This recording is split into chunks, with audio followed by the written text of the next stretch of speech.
Hi, it's Rabbi Shmuel Pollan, and I want to welcome you back to the Light Unto the Nations show.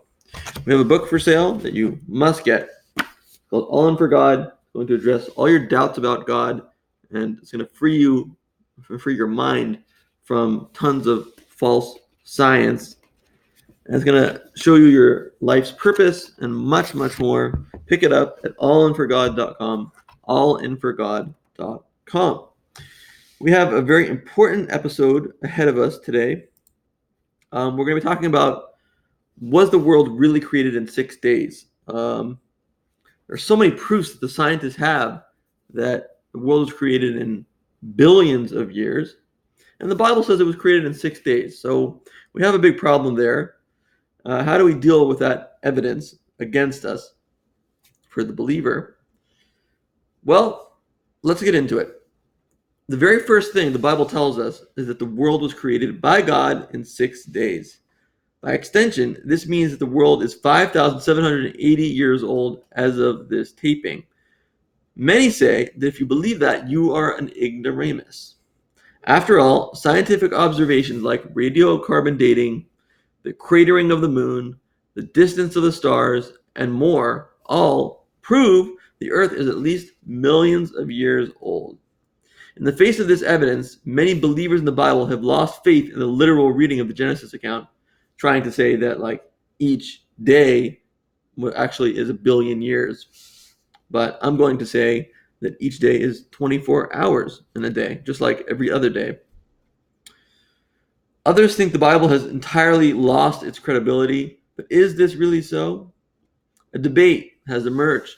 Young earthers say the Bible is the real authority on the issue, so the science must be wrong. Old earthers say science is the only authority on the issue, and the Bible must be wrong. I'd like to introduce a third option, that the science and the Bible are both 100% right. And I believe anyone willing to think outside the box will agree that this is the case. Ready? Here we go. Is it possible for something to look one way but actually be another way? Ever watched a magician before? Then you know the answer is yes. Looks can be deceiving. Is it then possible that the earth looks very old but is actually young?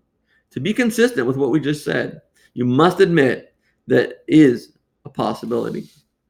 Now, I suggest to you that a simple literal reading of the Genesis account telling us that is exactly how things are. God made a world that looks old but is actually young. If I'm right, the debate would end peacefully. The scientific tests will legitimately prove the Earth is millions or billions of years old, and yet it is actually 5,780 years old only. You might say this seems kind of odd. Why would God do that? Why is he playing sleight of hand games with us?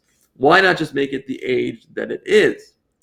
The answer to this question is quite obvious. In fact, I'll bet that if you were God creating a universe, you would have done it in exactly the same way. I often say that the world is a 7,000 year long movie scripted and directed by God.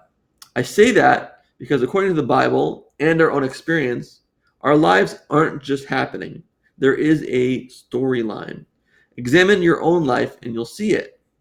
There is drama, and through the drama, critical lessons are learned. Lessons weren't learned for the first time, sometimes have to be learned another time. In other words, whatever is directing this world is doing so with a purpose. In the Bible, it's clear that his purpose revolves around man. He immediately set up a human struggle between good and evil that would recur throughout human history. Well, if this is a movie about humans, then the first scene in the movie would be the original sin on day 6, not the creation on day 1. Judaism actually calls the sixth day of the week, the sixth day, the first day of creation of man, the birth of the world for this reason. That's when the story started. During the first 5 days, God built the set. We're all happy the set is there, but most wouldn't pay a dime to see it being built. So imagine that you were in God's shoes. He's the director. He has a story to tell. And in an upcoming scene, he wants there to be stars over Adam's head. So a few days in advance, he makes stars. Now, do you think God would create the stars and then sit around for 8 billion years waiting for the light from the stars to reach Earth so that the audience could see it? No, that would be foolish. Would he magically just put the light there by waving a wand like the fairy godmother in Cinderella? No, that would be odd and unnatural. So, what did he do? He did what any of us would do. He fast forwarded the boring parts. God created starlight that traveled the entire distance it needed to travel at a speed many times faster than our current speed of light. He made sure it got there in just 24 hours. So, was the progress of that starlight natural? Yes, it was. Nature just went faster then. And that's the key to remember. Nature went faster then. Why? Because that process added nothing to the development of the story or the growth of the audience. So, here's an example. When you buy a new digital alarm clock, it's flashing 12, but it's really 8:47. You have a purpose. You want accurate time. So what do? You hold the button down and fly through all those numbers as fast as you can until you get to the one you wanted. You can't skip numbers, but you would also never wait even a minute to set that clock.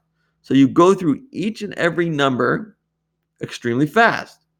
Why is it so hard to believe that God did the same thing? When the scientist looks at that starlight and concludes the world is 8 billion years old, he's actually the one being ignorant.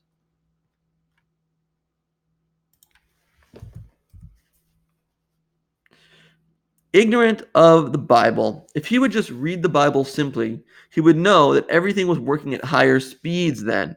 When we're told that grass and trees sprouted from the ground on day 3, even a child envisions the obvious and accurate interpretation.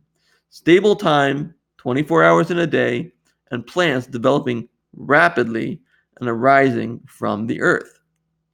So how does that tree look according to carbon dating? 12 years old. How long is it actually? 1 day old. Both are true.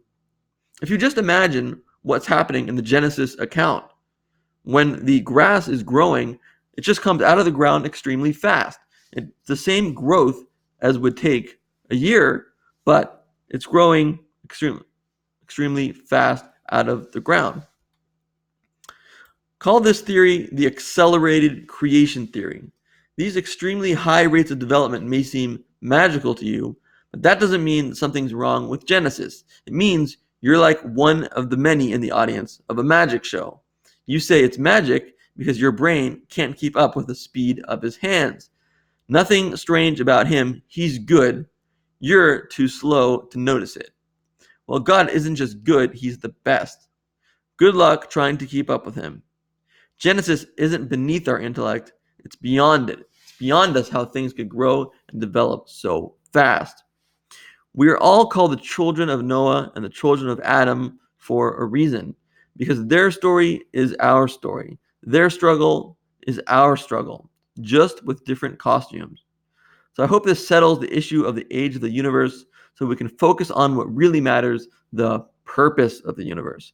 Focus on what the events of your life are teaching you. Study the Bible to help you find the meaning and direction. Seek purity and connectedness to God and connectedness with each other in all that you do. And every day, try to find ways to do more good than the day before. That will produce a beautiful light that will dispel darkness all the way across the universe. In other words, the purpose of this movie is for you to be a star. Please subscribe and like and hit the bell. And please leave me a comment to see what you think. If you want to debunk me, go right ahead and debunk me. Let's see what you got. But either way, leave me a comment and let me know what you think. And I'll see you in the next episode.